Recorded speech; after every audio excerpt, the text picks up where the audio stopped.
আসসালামু আলাইকুম ওয়া রাহমাতুল্লাহি ওয়া বারাকাতুহু। আমি আপনাদের সঙ্গে কিছু কথা বলতে চাই। সেটা হচ্ছে, যে কোনো মসজিদে আমরা নামাজ পড়ি, 5 ওয়াক্ত নামাজ পড়ি, ইমাম নামাজ পড়ায়। ইমাম না থাকলে অন্য কেউ, কোনো বাচ্চা হোক বা কোনো বয়স্ক লোক হোক, যে হোক, যারা ইমামতি করতে পারবে সেরকম মানুষ নামাজ পড়ায়।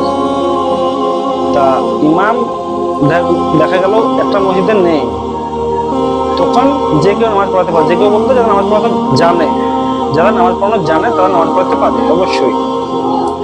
তা যে মসজিদে ইমাম অলরেডি আছে, 12 মাস নামাজ পড়াচ্ছেন, আপনি একটা ইমামের পেছনে 12 মাস নামাজ পড়ে আসছেন, তারপরে যখন রমজান মাস আসছে তারাবির নামাজ পড়ার সময় আপনি বলছেন যে ওই ইমামের কণ্ঠস্বর ভালো না, ইমামের গলা ভালো না। তা আপনি এই বলে অন্য বলতে চাইছেন যে অন্য একটা আমরা ছেলে নেব, অন্য ছেলেদের নামাজ পড়াবো। এটা কিরকম কথা? একটা ইমাম পিছনে দাঁড়িয়ে থাকবে আর একটা বাচ্চা ছেলে নামাজ পড়াবে, এটা কিভাবে সম্ভব? হ্যাঁ, অবশ্যই হবে, হতে পারে, না হওয়ার কিছু নেই। একদিন দুদিন হলো, সে ইমাম অবশ্যই দিবে। গ্রামে একটা হাফেজ আছে বা একটা অন্য কোনো ছেলে আছে, মানে যে নামাজ পড়ানো জানে, অ্যাকচুয়ালি ভালো গলা, ভালো কণ্ঠ, তাদেরকে অবশ্যই নামাজ পড়াতে দেবে।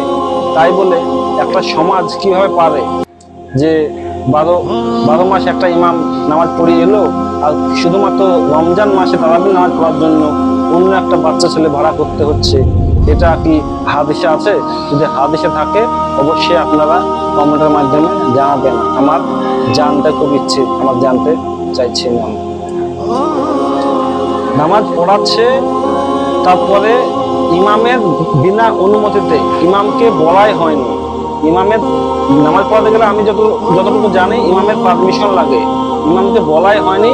ইমামকে না বলে অন্য একটা বাচ্চা ছেলে ইমামতি করতে আসছে, কিভাবে সম্ভব এগুলো? আপনারা অবশ্যই কমেন্টের মাধ্যমে জানাবেন।